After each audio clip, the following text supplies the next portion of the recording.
Female arousal क्या होता है और इसके क्या संकेत होते हैं, मतलब कैसे पहचाने कि कोई फीमेल अराउज हो चुकी है। बहुत ही इंटरेस्टिंग टॉपिक है, आपके मतलब का टॉपिक है, तो बने रहिए अगर जानना चाहते हो तो। जब किसी फीमेल के अंदर सेक्स को लेकर चाहत, इच्छा, कामना, डिजायर पैदा हो जाती है, तो इसी अवस्था को फीमेल अराउजल कहा जाता है। ये वही अवस्था होती है जब किसी फीमेल के अंदर एक्साइटमेंट पैदा होती है और उसके शरीर में फिजिकल और इमोशनल लेवल पर कई तरह के बदलाव देखे जाते हैं। उसकी बॉडी में जो हॉर्मोन्स हैं, सेक्स हॉर्मोन्स, वो तेजी से काम करना शुरू कर देते हैं और उसके विचारों और भावनाओं में बदलाव आने के साथ साथ उसकी वजाइना में भी कई तरह के चेंजेस देखे जा सकते हैं। अब इसी चीज को हम डिटेल में विस्तार पूर्वक बात करेंगे कि किसी फीमेल की बॉडी में, मतलब जब कोई फीमेल अराउज होती है सेक्सुअली, तो उसकी बॉडी में किस तरह के बदलाव आते हैं, उसकी फिजिकल और इमोशनल स्टेज क्या होती है, उसके लक्षण क्या होते हैं। चले विस्तार में बात करते हैं। तो सबसे पहला जो स्टेज होता है वो होता है एक्साइटमेंट का। इस स्टेज में वजाइना को सेक्स के लिए तैयार होने में मदद मिलती है। उसके अंदर जो सूखापन होता है वो धीरे धीरे खत्म होने लग जाता है और वहां पे गीलापन पैदा हो जाता है, क्योंकि नेचुरल ल्यूब वहां अवेलेबल हो जाता है। निप्पल भी पॉइंटेड और सख्त हो जाते हैं और ब्रेस्ट का साइज भी ब्लड फ्लो के बढ़ने की वजह से थोड़ा सा आकार में बड़ा दिखता है।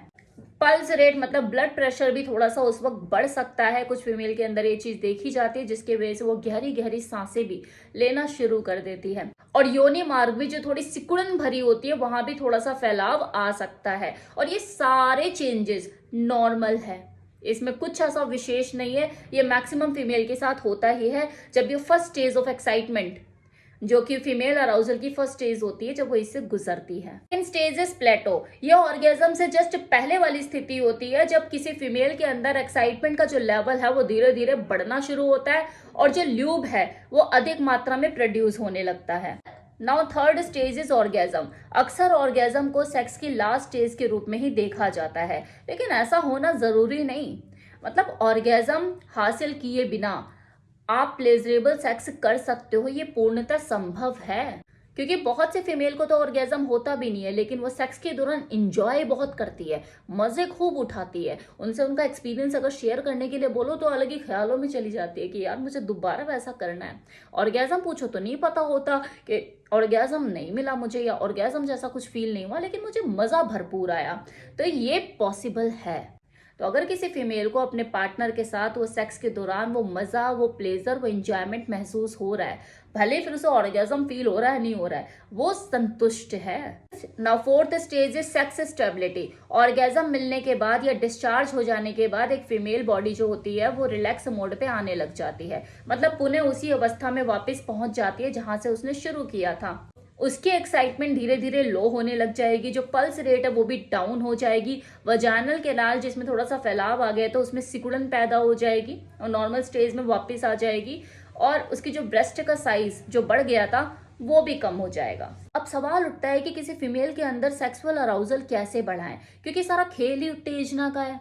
अगर एक्साइटमेंट है तो आगे की कहानी शुरू होती है, अगर एक्साइटमेंट नहीं है फिर आप कुछ भी कर लो, वो तैयार होगी ही नहीं। तो फीमेल अराउजल बढ़ाने के लिए आखिर किया क्या जाए? फोर प्ले, क्योंकि फोर प्ले के बिना किया जाने वाला संभोग है ही नहीं, वो सिर्फ एक भोग है जिसमें एक ही भोग लगाता है, वो भी आधा अधूरा। तो इस तरह के संभोग का कोई मतलब नहीं रह जाता। फोर प्ले ही मेजर की है किसी फीमेल के अंदर अराउजल पैदा करने की, वो एक्साइटमेंट पैदा करने की, जिसमें सबसे इंपॉर्टेंट रोल क्या होता है जो आपको करना चाहिए, वो है डर्टी टॉक। ये वो कार्य है जो कि शुरू तो बेडरूम के बाहर होता है, कई बार मैसेज से, लेकिन खत्म बेडरूम के अंदर बेड पर एक दूसरे के कानों में फुसफुसाते हुए होता है।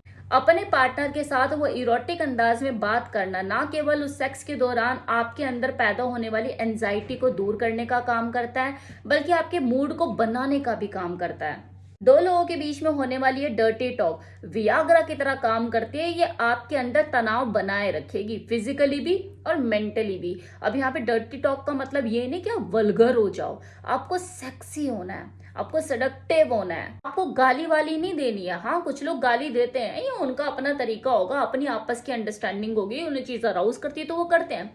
वास्तविकता क्या है? आपको गाली नहीं देनी है, आपको वल्गर नहीं होना, आपको सेक्सी और सेडक्टिव अंदाज में एक दूसरे की सेक्सुअल फैंटेसी एक्सप्रेस करनी है। आपको किस तरीके से चीजें करना पसंद है, अपनी इच्छाएं, अपनी सेक्सुअल डिजायर एक दूसरे को जाहिर करनी है, एक दूसरे की तारीफें करनी है, कुछ ऐसा बोलना है जो उसके अंदर सेंसुअलिटी क्रिएट करे, जो उसके कान सुनना चाह रहे हैं और वो अराउजल महसूस करे। ये फोर प्ले का हिस्सा ही है, लेकिन वर्बली। अब आ जाओ फिजिकली। फिजिकली जब आप फोर प्ले करोगे तो आपको क्या करना होगा, सेंसिटिव अंगों को छूकर उनके अंदर सेंसुअलिटी क्रिएट करनी होगी। अगर आपको अपनी फीमेल पार्टनर के वो सेंसिटिव अंगों का, वो नो सेंसिटिव अंगों का ज्ञान है, पता है, तो हो गया आपका काम आसान। आपको बस उन्हीं के साथ ही प्ले करना। अगर नहीं पता तो उसकी भी टेंशन नहीं। आप नए नए हो रिलेशन में, अभी ज्यादा टाइम नहीं हुआ आपको अपनी फीमेल पार्टनर के साथ, तो धीरे धीरे आप उसकी बॉडी को एक्सप्लोर करते करते समझ जाओगे कि कौन से उसके सेंसिटिव अंग है।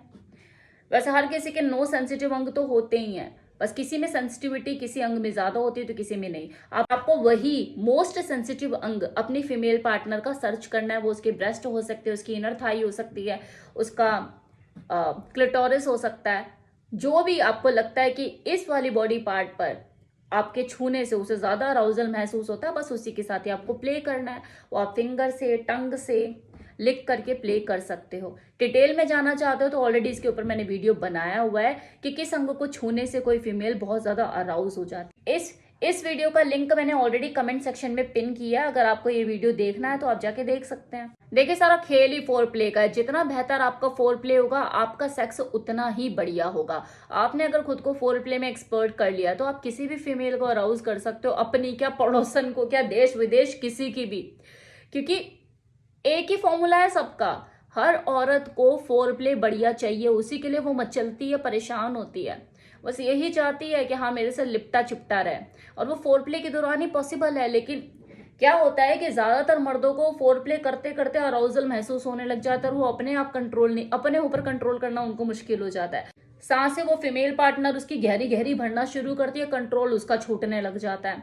तो यही वो ठहराव की जरूरत होती है कि आप खुद को कंट्रोल करो, नियंत्रित करो, क्योंकि उसे उस जगह पे ठहराव चाहिए, उसे जल्दबाजी नहीं चाहिए।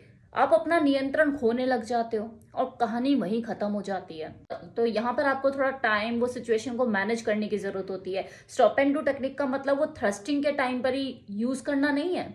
फोर प्ले के दौरान भी आप इसे यूज कर सकते हो। जैसे आपको लग रहा है फोर प्ले आप कर रहे हो और आपके अंदर एक्साइटमेंट बढ़ने लग गई हो और आपका कंट्रोल खो रहा है, तो आप रुक जाओ ना, थोड़ा सा रुको, इधर उधर माइंड डाइवर्ट करो और फिर करना शुरू करो। ऐसा थोड़ी ना कि थ्रस्टिंग के घोड़े जब आप दौड़ाओगे तभी आप stop and do formula use करोगे। फोर प्ले के टाइम पे भी आप कर सकते हो। ऐसा करके आप लॉन्ग लास्टर बनोगे भाई। बेड पर आप देर तक टिकोगे, आपके लिए अच्छा है। तो बस आप अपने आप को नियंत्रित करना सीख लीजिए, दुनिया की किसी भी औरत को नियंत्रित कर लोगे। तो ये था आज का वीडियो, जिसमें मैंने आपको फीमेल अराउजल के बारे में बताया और उसकी स्टेजेस के बारे में बताया। उम्मीद करती हूँ आपको वीडियो पसंद आया होगा। Thank you so much.